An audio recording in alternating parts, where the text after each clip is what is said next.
Manifest money the way Jesus did. Florence decoded his method in 1925. Florence Scovel Shinn. Florence Scovel Shinn taught that the very story you were handed in Sunday school, as a miracle of long ago, was never meant to stay in the past. It was meant to become the pattern for your own checkbook, your own rent, your own quiet worry at 2 a.m.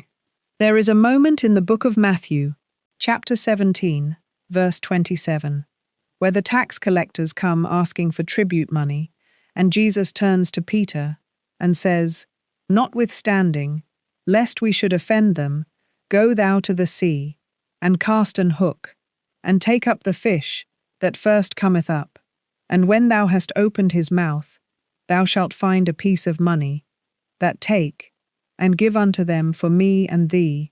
And Florence Scovel Shinn would stop you right there and say, "Do you see it? He did not go to the treasury. He did not sell a possession. He did not ask a wealthy follower for a loan. He spoke a word of calm authority and sent an ordinary man to do an ordinary task.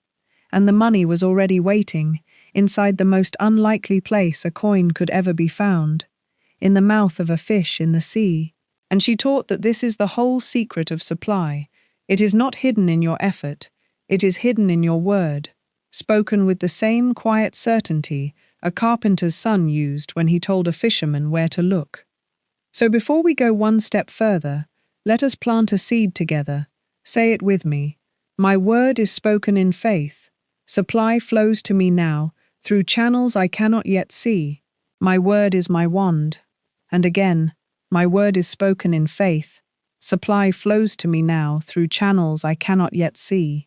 My word is my wand. Now, if something in you just went quiet while you said that, if some old, tired part of you finally exhaled, I want you to type the 2 words, "manifest like Jesus," in the comments below. Not as a performance, just as a seal, a little stone marker that says something shifted here today, and you are not the only one who has sat staring at a bank balance feeling forgotten by heaven, so let that typing be your amen before we even begin. The first key is that Jesus never begged, he decreed, and Florence Scovel Shinn taught that most people treat money as something that must be pursued, chased, negotiated for, bargained with like a stranger who owes them nothing, when in truth it is something that must be called forth, spoken to, commanded the way you would speak to a servant who has simply forgotten his place. Notice how in the Gospels, Jesus never once wrings his hands over the empty basket. He never stands at the shoreline calculating odds or wondering if the sea will cooperate. He says, "Bring me the loaves." He says, "The fish thou shalt find." He says, "It is done." And it is not that words are magic tricks whispered into the air like a spell over a cauldron. It is that the spoken word is the finishing touch on a picture already accepted in consciousness as true. She taught that the tongue holds the power of life and death over your circumstances, that every sentence you release into a room is quietly furnishing the room you will live in tomorrow. And I think of a woman I will call Ruth, who sat at her kitchen table every single evening with her bills spread out like a losing hand of cards, and every evening she said the same tired sentence out loud to no one in particular: "There is just never enough." And she said it so often that her own children began repeating it back to her without knowing why. And Florence Scovel Shinn would say Ruth was not describing her life, she was legislating it, sentence by sentence, evening by evening, and the tragedy was never the empty account. The tragedy was the mouth that kept sealing it shut with its own words. This week, I want you to notice every time you open your mouth about money, notice if you say, "I can never afford that." Notice if you say, "Money just slips through my fingers." Notice if you sigh before you even open the bill. Because you are not narrating a fact, you are casting a small daily vote for what tomorrow will look like. So today, in the middle of an ordinary sentence, in the grocery line, on the phone with a sibling, in the quiet of your own kitchen, catch yourself and simply say instead, "Supply is mine now," and let that be the whole practice. It is not a mantra you repeat 100 times hoping to wear down heaven. It is a decree, you mean once, spoken the way a carpenter's son once spoke to a sea full of fish, who had never met him, and obeyed him anyway, not because the sea owed him anything, but because certainty, spoken from a settled heart, has always been the current that moves the water. My word is my wand today. The second key is that Jesus gave thanks before the miracle appeared. And this is the part most people skip right past, because it does not sound reasonable. When the crowd of thousands sat hungry with 5 loaves and 2 fish, Jesus did not wait to see the baskets multiply before he lifted his eyes. The account says he took the loaves, and when he had given thanks, he distributed. The gratitude came first, the evidence came after. And Florence Scovel Shinn taught that this ordering is the entire mechanism of manifestation. Most of us have it backwards. We say, I will be thankful once the check clears, once the raise comes through, once the debt is paid. And by insisting on evidence first, we keep the very door closed that gratitude alone can open. She called this the state of already having, the inner conviction so calm and settled that thanksgiving becomes natural before a single external thing has changed. And I want you to notice how strange this actually sounds, against everything the world has taught you about being reasonable. The world says thank the mailman after the letter arrives. Thank the bank after the deposit clears. Thank life only once life has already proven itself trustworthy. But Florence Scovel Shinn taught that this is exactly backwards. And she would say, gratitude is not a receipt you file after the transaction. It is the signature you place on the order before it ships. Think of the woman who thanks her landlord for an extension before she has the money, not lying to herself, not pretending the bill does not exist, but standing in the felt sense that the situation is already resolved somewhere unseen, even while the paper on the table still says otherwise. Let me give you an ordinary picture of how this actually plays out. Imagine a man staring at his inbox, waiting on a client payment that is already 10 days late.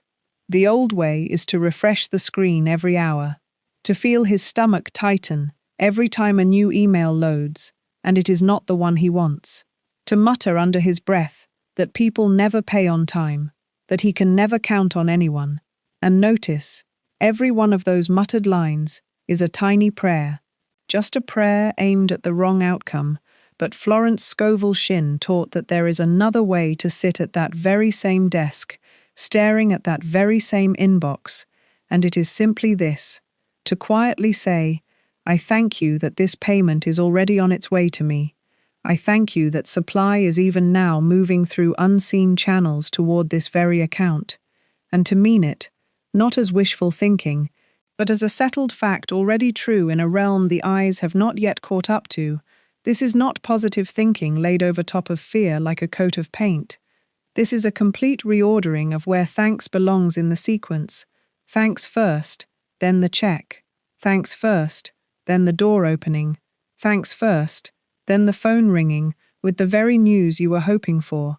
So this week, before you check your account balance, before you open that bill sitting unopened on the counter, before you look at the number that usually makes your shoulders rise toward your ears, I want you to pause, just for a breath, and give thanks, as though the provision already lies folded inside it, waiting quietly to be unwrapped.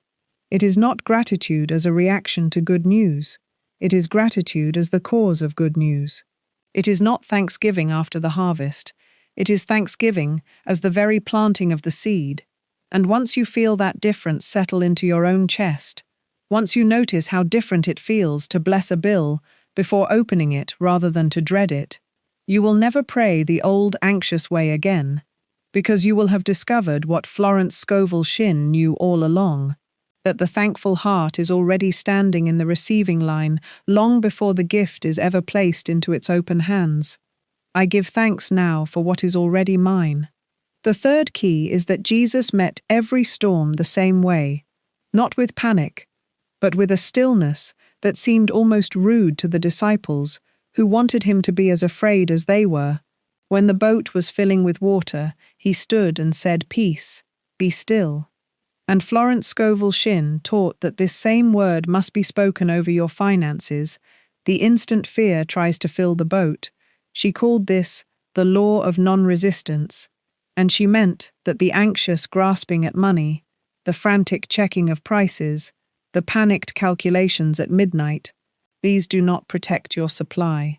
They actually repel it, because fear is a prayer too, just a prayer for the very thing you do not want. Notice how the disciples' terror never once stopped the wind. Only the Master's calm words stopped the wind. And this is worth sitting with for a moment, because the wind did not care how loudly the disciples argued with it. The wind did not quiet down, because they bailed water faster or shouted louder over one another. It quieted the instant a single settled voice addressed it directly. And Florence Scovel Shinn taught that most of us have spent years bailing water, refreshing an app, recalculating a balance, rehearsing an argument with a bill that cannot hear us, believing all that motion is protection, when it is only exhaustion dressed up as effort. Let me give you an ordinary picture of this. Think of a man named Daniel whose car breaks down on an otherwise unremarkable Tuesday. The mechanic calls with a number nearly triple what he expected. And in that instant, something in his chest tightens the way it always has since childhood, whenever an unexpected cost appears. The old way runs the whole familiar script. He calls his brother to vent. He scrolls his account 4 times in 10 minutes, as though the balance might quietly rearrange itself if he checks it enough. He lies awake, running numbers that only ever land on the same frightening total, and by morning he has not solved a single thing. He has only rehearsed the storm until it feels twice as large as it actually is. But Florence Scovel Shinn would say Daniel had a second option available the entire time, the very moment the mechanic's number lands, to place one hand quietly on his own chest, breathe once, and say inwardly, "Peace, be still." Not shouted, not forced, simply spoken the way you would speak to a frightened child who trusts your voice more than the noise around it. And then to go make the one sensible call that needs making, and let the rest go. It is not that the bill disappears the instant he says it is that he stops multiplying the bill by rehearsing it 100 times before bed, because a storm rehearsed in the mind 100 times becomes 100 storms, while a storm spoken to once with calm authority remains only the one wave it actually was. So when the bill arrives, that seems larger than your peace can hold, this week I want you to practice the pause before reaction. Breathe once, and say quietly, "Peace, be still," over the very account, the very email, the very conversation that frightens you. It is not that you are ignoring the storm, it is that you refuse to let the storm dictate your state. It is not the wind that sinks a boat, it is the crew that abandons the helm to argue with it. And the state you hold while the storm rages is the very thing being photographed into your future. So notice this week, every place fear tempts you to check twice, to argue with a number, to rehearse a conversation that has not even happened yet, and in that exact place, practice the Master's short sentence instead. Calm is not weakness here, calm is the decree. And once you feel how differently a bill lands in a chest that has already said peace, be still, you will understand why Florence Scovel Shinn taught that the sea obeys the voice that has already made peace with it, long before the wave arrives. I speak peace, and the storm has no choice but to obey. The fourth key is the one hiding in plain sight, inside the very verse we began with. And Florence Scovel Shinn built so much of her teaching around this single detail. The money Jesus needed did not come from the disciples' purse. It did not come from a follower with deep pockets. It came from the mouth of a fish, pulled from the sea by a man who was simply told where to look.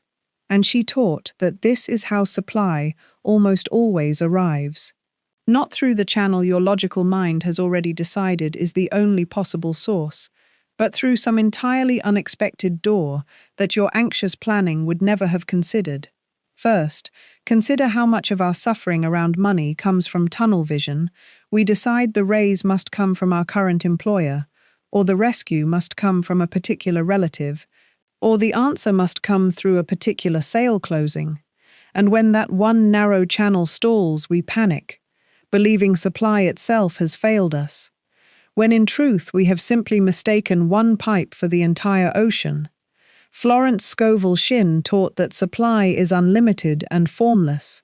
It does not care which pipe it travels through. Your task is never to guard one channel. Your task is to stay open to all channels. Second, consider the practical shape of this in an ordinary week. Imagine a woman worried about her rent. She has already decided help can only come from her sister, she calls. Her sister cannot help, and she collapses into despair, thinking the door is shut. But 3 days later, an old client she had forgotten about pays an invoice early, unprompted, or a refund she never expected appears from a service she cancelled months ago. And this is not luck. This is supply finding its own fish, its own mouth, its own unlikely vessel, because she never controlled which door it used. She only controlled whether she stayed open enough to receive it when it came. Third, consider a man I want you to picture clearly. He has applied for a particular loan at a particular bank, and in his mind that bank has become the whole of the ocean.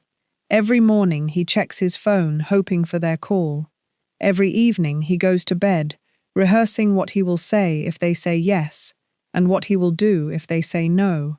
And in all of this rehearsing, he has quietly nailed the entire future of his supply to one narrow desk inside one narrow building.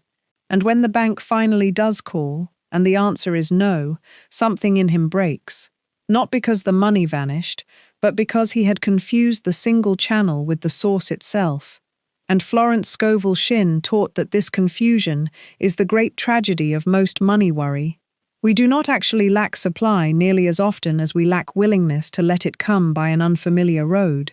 Fourth, consider what happens next in that same man's week if he has learned this key. Instead of collapsing at the closed door, he says quietly to himself, "That was only one pipe. The ocean is still full." And he goes about his ordinary tasks, answering an email, returning a call he had been putting off, mentioning his situation honestly to an old friend over coffee without shame. And it is very often in that plain, unremarkable conversation, not in the grand pursuit, that the actual door opens. The friend remembers a cousin who needs exactly his skill, or offers a private arrangement he never would have thought to ask for, because supply was never waiting behind the one desk he had been staring at.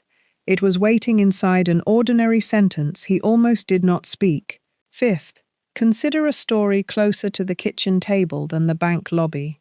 A single mother I will call Dana, raising 2 children alone, had convinced herself that her entire financial rescue depended on one thing only, a court-ordered payment that arrived late more often than it arrived on time.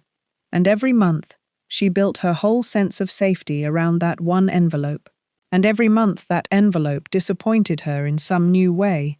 Either it was short, or it was delayed, or it did not come at all, and she spent years believing that her supply lived inside that single envelope and nowhere else. Until one ordinary afternoon, a neighbor asked if she would watch her children twice a week, in exchange for a modest sum, a thing Dana had never once thought to offer because she had been so fixed on the one channel that she never even noticed the sea lapping quietly at her own front step. And within a season, that small unplanned arrangement had grown into something steadier than the envelope had ever been. And Florence Scovel Shinn would say, the envelope was never the ocean, it was only one pipe, and the neighbor's small request was the fish surfacing exactly where no one had thought to look. Sixth, consider that this key also asks something of your speech and your listening, because a closed channel very often disguises an open one standing right beside it, and if your attention stays locked on the door that's shut, you will walk right past the door quietly opening a few feet away. This week, when a familiar source of help says no, practice asking yourself gently, where else might the sea be moving that I have not thought to look? Not frantically, not scanning every direction in fear, but simply loosening your grip long enough to notice what has been sitting nearby the whole time. Seventh, consider too that this key is not a call to passivity. It is not a lazy trust that something will fall from the sky while you do nothing. Florence Scovel Shinn was always practical about this. She taught that you still take the sensible step in front of you, you still make the phone call, you still send the application, but you release your grip on which particular effort must be the one that pays. You stop assigning your good to one single source. Stop saying it has to come from this job, or this person, or this specific sale, and instead hold the open decree, my good comes from everywhere. Eighth, and this is the part I want you to actually practice this week. Not merely hear. Pick one situation right now where you have mentally nailed your hope to a single outcome, a specific buyer, a specific approval, a specific person calling you back, and consciously loosen that grip. Say quietly, this or something better. Let supply choose its own fish, its own sea, its own hour. Because the moment you release the demand that it come from one place, you open 1,000 doors instead of guarding one.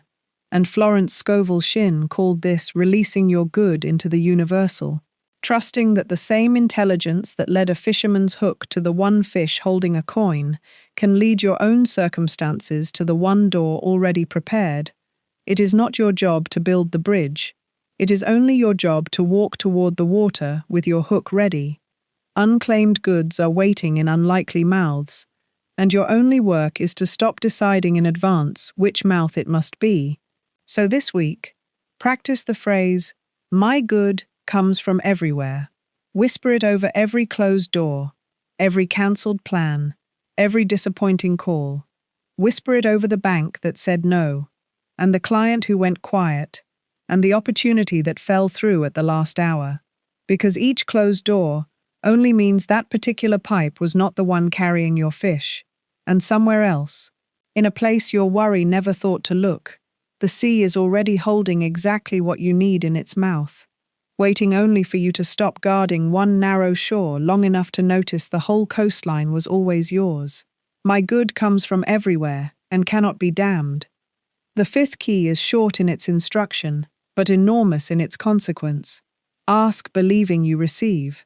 And Florence Scovel Shinn taught that most people ruin a perfectly good prayer not by asking wrongly the first time, but by asking again. Each new asking born not of faith but of doubt. Every repeated plea quietly tells the universe the first word failed, so the repetition that feels like devotion becomes the undoing of the decree.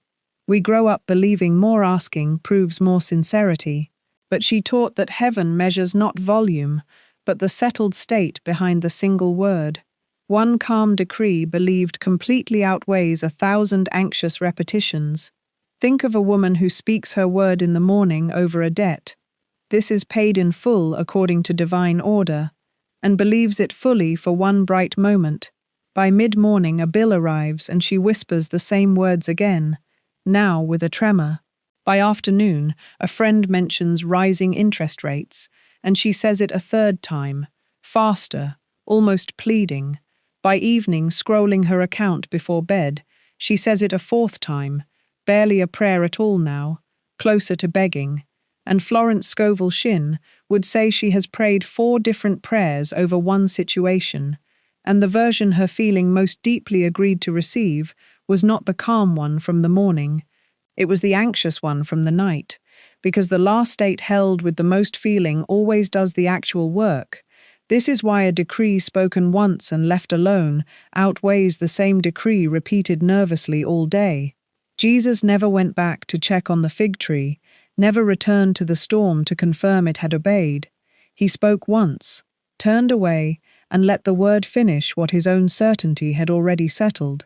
This week notice the urge to ask twice, especially right after you have spoken your decree over a bill or a sum you are awaiting, and instead of repeating it, simply say, "It is done," and walk away from your own prayer the way you would walk away from a letter already sealed and mailed.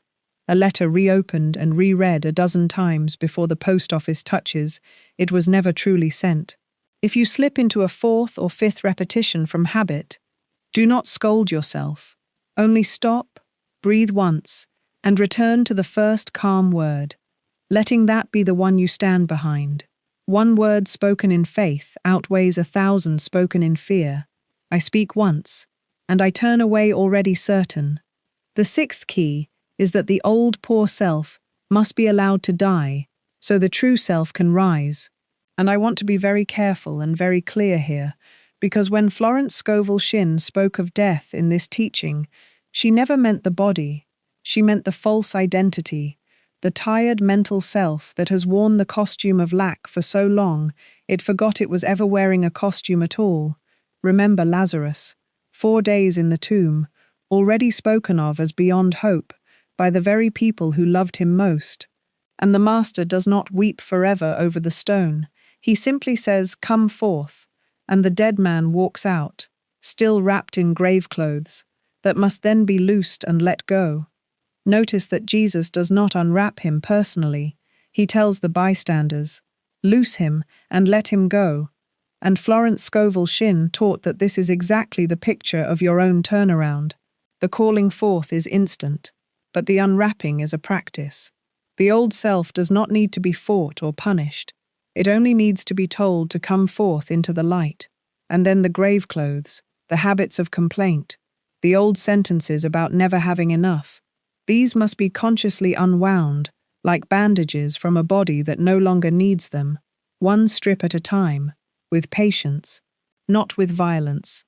Let me walk you through an ordinary day, the way that old self usually runs it, because I think you will recognize it. 7 in the morning, the alarm rings, and before your feet even touch the floor, a voice says, "Here we go again, another day of barely making it." 9 in the morning, you check your account, and the voice says, "See, I told you, nothing changes." Noon, a coworker mentions a vacation, and something in your chest tightens with comparison, and the voice whispers that will never be you. 3 in the afternoon, a bill arrives, and the voice says, "Of course." Right when I finally had a little breathing room. 5 in the evening, you stand in a grocery line, quietly adding up the total in your head, before the cashier even finishes scanning, and the voice mutters, "Careful, careful, you cannot afford a mistake." 6 in the evening, you scroll past someone's new home online, and the voice mutters, "Must be nice, must be some people." 9 at night, you lie down exhausted, not from your actual work, but from a full day of feeding a self that has convinced you it is simply telling the truth about your life. And Florence Scovel Shinn taught that this voice is not the truth. It is only the old self talking, the self that has never once been introduced to its own supply, and it will keep talking exactly like that for years unless it is told plainly to come forth and be released. Think too of the woman who finally clears out a closet she has avoided for years, coats she stopped wearing, shoes shaped to a former life, and she notices how heavy the room feels even standing empty in the doorway, until she begins, one hanger at a time, and by the third garment, the room already breathes differently. This is the grave clothes, not removed in one dramatic gesture, but loosed piece by piece, and Florence Scovel Shinn taught that your old thought patterns are exactly this kind of closet, crowded with garments you no longer need, but have simply never taken the time to fold and release.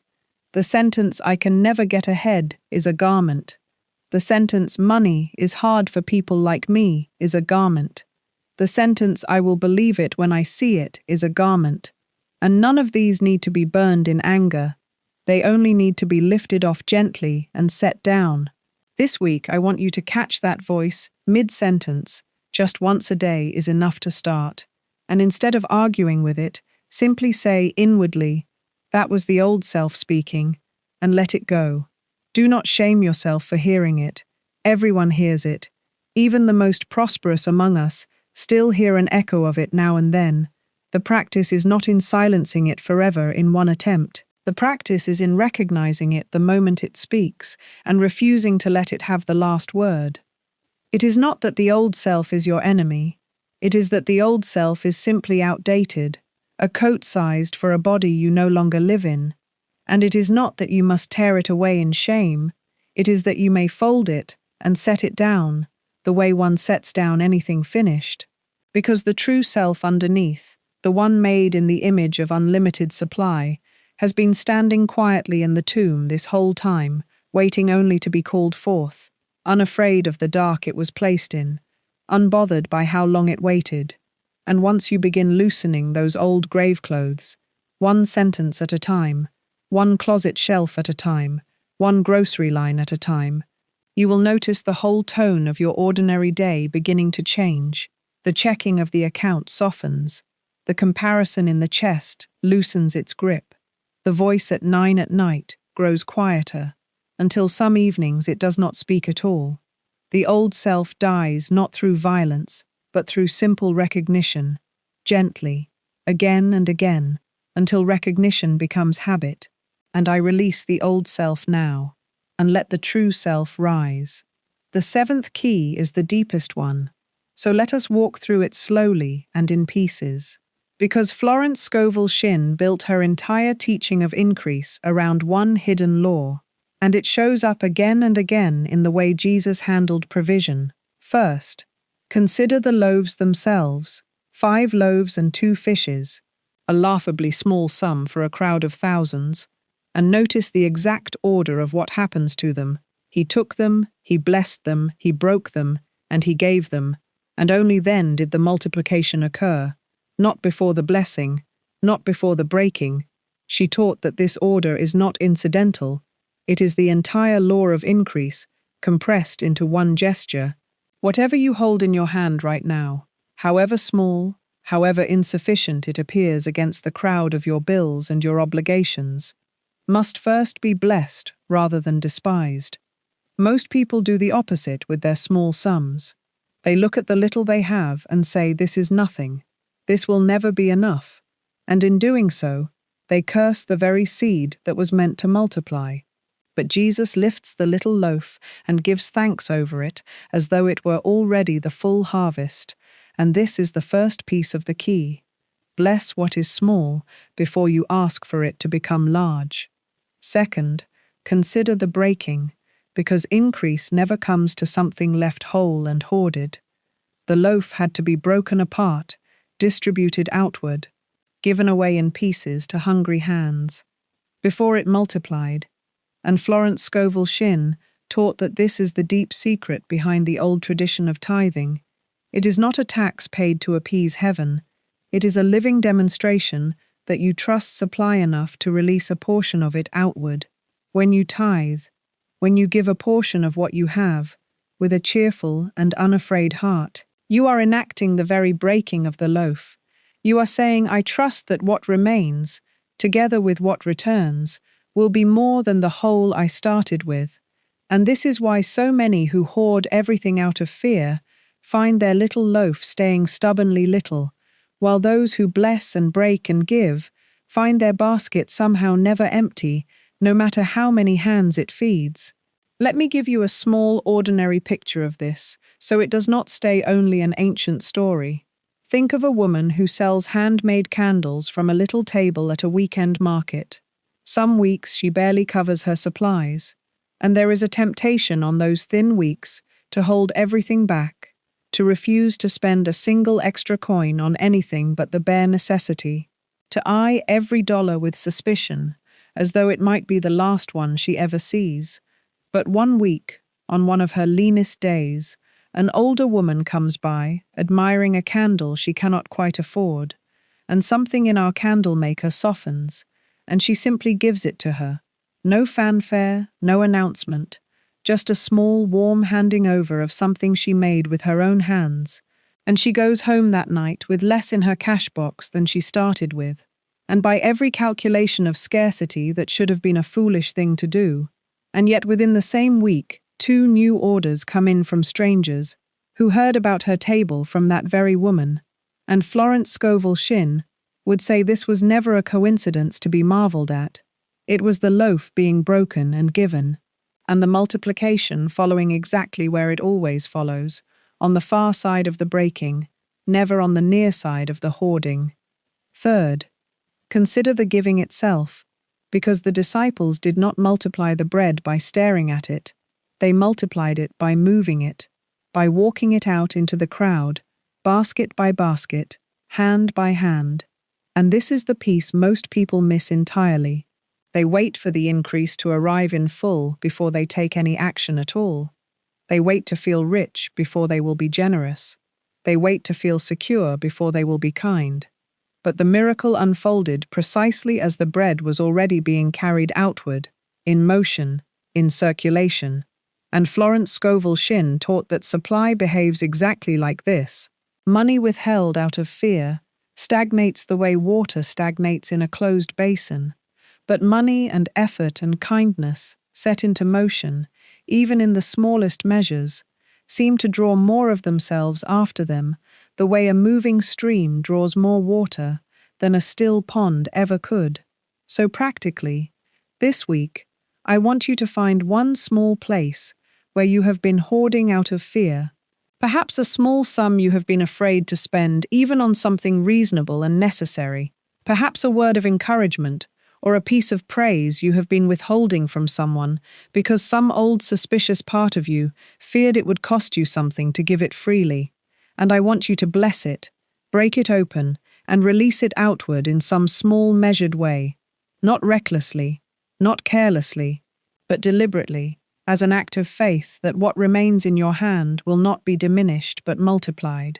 Fourth, consider the deepest layer beneath all of this. And this is the part Florence Scovel Shinn returned to again and again in her writing. The multiplication of the loaves did not happen out in the crowd.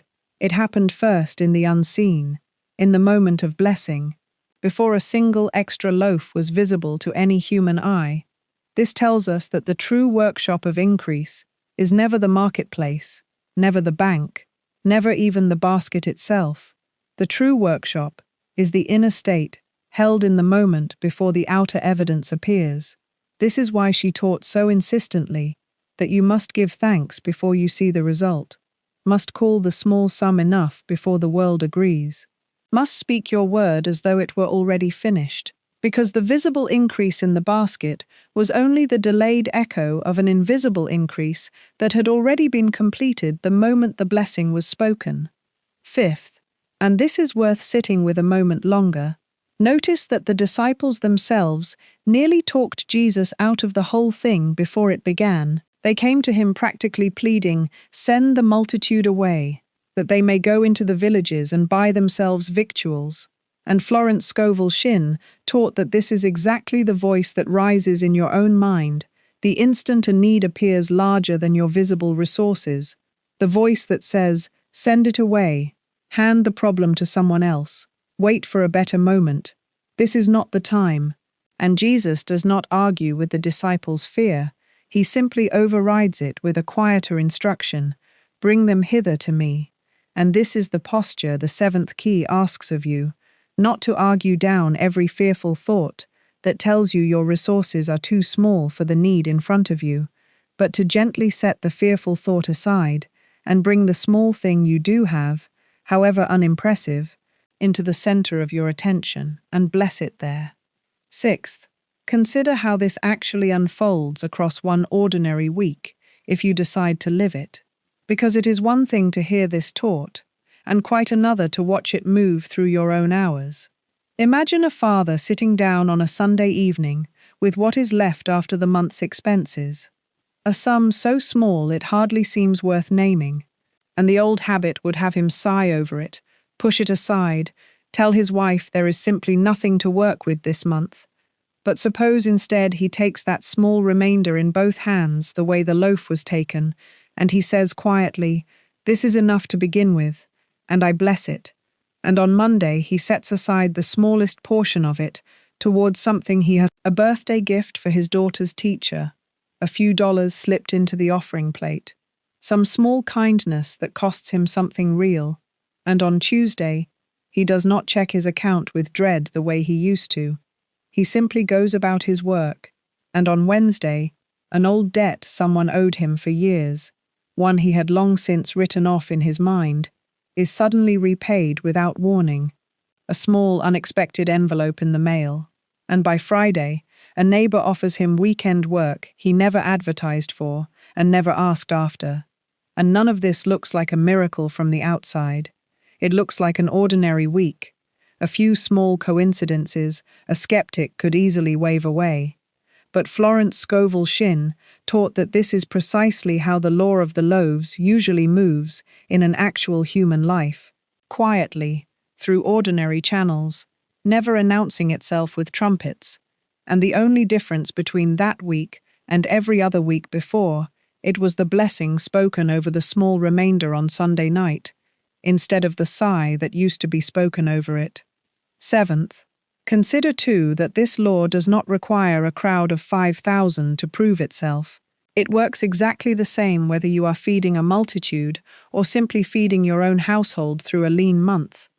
The size of the need has never been the deciding factor. The state of the one holding the loaf has always been the deciding factor. A woman stretching one modest paycheck across a month of rent and groceries and a child's shoes is standing in exactly the same position as the boy who once handed over his own small lunch on a hillside. And if she takes what she has and blesses it, rather than resents it, if she looks at the number in her account and says this is enough, and I am grateful for it, rather than this will never stretch far enough, she is enacting the very same law, on a smaller stage perhaps, but the same law nonetheless, because Florence Scovel Shinn taught that the universe does not measure your miracle by its size. It measures only whether the loaf was blessed before it was broken. So when you look at your own 5 loaves, your own modest paycheck, your own thin savings, your own small business barely holding steady, do not curse it for being small. Bless it, and in blessing it, you begin the very process the crowd on the hillside once witnessed. And do not clutch it either. Break it and let it move, and do not wait for proof before you feel thankful, because the thanks was never the reaction to the miracle. The thanks was the miracle's first movement. And do not send the need away simply because it looks larger than your basket. Bring the basket forward instead. The loaf in your hand today is enough to begin with. It was never about the size of the loaf. It was always about what you do with it in your hands and in your heart. I bless the loaf in my hand and call it enough. The 8th key is faith held so quietly it barely needs a single spoken word. And Florence Scovel Shinn taught that this is the most advanced form of the practice, because up until now, we have spoken of decrees, of blessing, of gratitude spoken aloud. But there comes a point where faith becomes so settled it no longer needs the sound of your own voice to prove itself. Remember the woman with the issue of blood. 12 years she had spent everything she had on physicians who could not help her. And she does not ask Jesus for anything aloud at all. She does not push to the front of the crowd and make a grand declaration. She simply says within herself, "If I but touch his garment, I shall be whole." And she reaches through the pressing bodies and touches only the hem, and immediately she is healed, and Jesus feels virtue go out from him, even though not one word passed between them. Florence Scovel Shinn taught that this is faith as substance, not faith as performance. The Hebrews passage says, "Faith is the substance of things hoped for, the evidence of things not seen," and substance means it is already solid, already textured, already real under the fingers, long before the eyes can confirm it. So much of modern manifestation teaching turns faith into noise, more affirmations spoken louder, more vision boards pinned higher, more repeating of words until the throat grows tired. But she taught that true faith often grows quieter, as it grows stronger. The woman in the crowd did not need to shout her need to the whole marketplace. She simply moved with total certainty toward the one thing she believed would meet her first. Consider what this looks like in an ordinary week. Think of a man waiting to hear about a position he applied for. The old way would have him refreshing his email 40 times a day, mentioning it anxiously to every friend, asking his wife each evening if she thinks it will come through, wearing his hope down to a thread through sheer repetition, but the quieter faith looks entirely different. He sends the one follow-up email, calm and brief, and then he goes back to living. He presses his shirt for the interview before he is even called, not from anxiety but from certainty. He tells no one, needs no one's reassurance, and simply carries the quiet knowing that the door already stands open somewhere ahead of him. Second, consider a woman I want you to picture just as clearly. She keeps a small shop selling handmade goods online, and one week a shipment of her materials is delayed far past the date she promised her customers.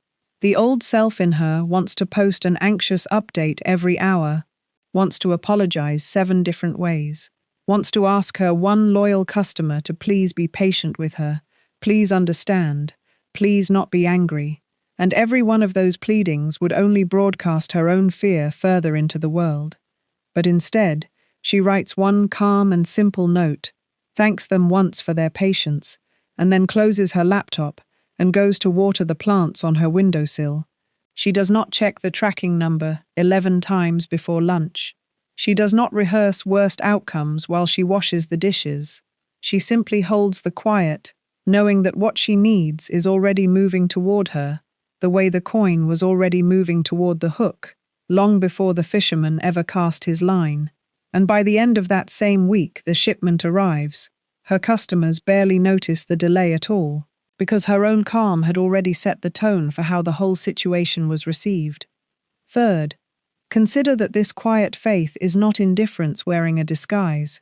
It is not the coldness of pretending you do not care. The woman in the crowd cared enormously. She had suffered for 12 years. But her caring had matured past the need to announce itself.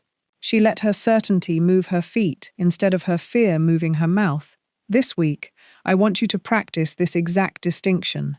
Instead of announcing your need loudly to everyone around you, practice simply moving toward your good, the way she moved through the crowd. Send the one email. Make the one quiet inquiry. Take the one small physical step your certainty suggests, and let that be enough.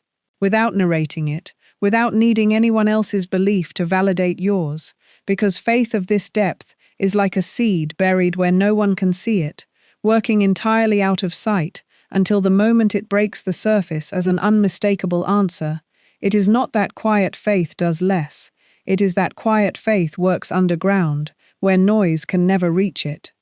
Fourth, notice the words Jesus speaks to her afterward. Daughter, thy faith hath made thee whole. Not my power, not the crowd's attention, not even the touch itself. Thy faith. And Florence Scovel Shinn taught that this single line alone could carry an entire lifetime of prosperity teaching, because it places the engine of the miracle inside the one believing, rather than only in the one being reached toward. Your own quiet certainty, held steady beneath the noise of bills and worry and other people's opinions, is itself the substance out of which your circumstances will eventually be shaped.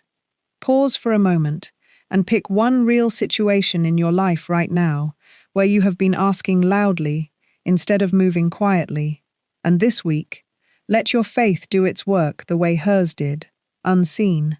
Unannounced, simply certain, you do not need everyone to understand your faith. You only need to keep walking toward the hem, with your hand already reaching. My faith moves quietly, and it is already whole. The 9th key is the simplest and the warmest of them all, and it is where every other key eventually leads. Give thanks always, not only when the basket is full, not only when the bill is paid, not only when the fish surrenders its coin, but as a quiet undertone running beneath every hour of your day. Florence Scovel Shinn taught that gratitude is the great sealing agent of manifestation, the final coat that locks the whole picture into place. Without it, even a well-spoken decree can fade back into doubt by evening. With it, even a small answered prayer becomes the seed of the next larger one. The spoken word needs gratitude to keep its shape. The calm in the storm needs gratitude to remain calm.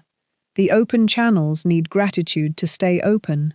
And she taught something tender here too, that gratitude is not a lofty posture reserved for altars. It is a kitchen table practice, a bus stop practice, a folding laundry practice. It belongs in the most unremarkable minutes of an ordinary life. Think of a man named Thomas who works the evening shift at a small hardware store. Nothing about his life looks like a testimony. The register runs slow, his manager mentions cutting hours, and for years his habit, walking home each night, was to count everything wrong. The missed sale, the aching feet, the empty apartment waiting for him. But one autumn he begins a small, quiet practice. Before he unlocks his own door, he stands on the step for one breath and thanks whatever gave him this particular evening. The walk itself, the cool air, the small paycheck already spent twice over in his mind, but still faithfully arriving. Not because anything outward has changed yet, but because gratitude is the doorway you walk through before the change arrives, not the party thrown after it. And within that same season, without any dramatic turn, his hours are quietly restored, and a regular customer refers him to a better position across town.